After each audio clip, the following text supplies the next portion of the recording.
एका जंगलात खूप ससे होते. एक ससा इकडून तिकडून पळायचा. एका दिवशी एक ससा आहे ना डोंगराकडे पाहायचा.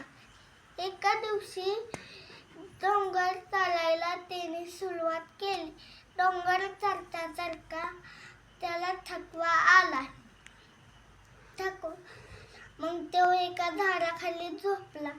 झाडाखालून उठल्यानंतर तो फुले चालू राहील. मग चालता चालता त्याला ताण लागली. मग त्याला एका झऱ्याचा आवाज आला.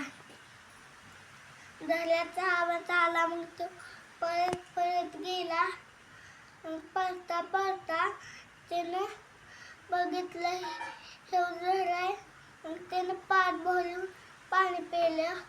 मग पुढं डोंगर चढायला सुरुवात केली. डोंगर चढता चढता ते डोंगराच्या टप्प्यावर पोहोचला. मग उडी मारली. बघितलं सुंदर त्याला जंगल दिसलं.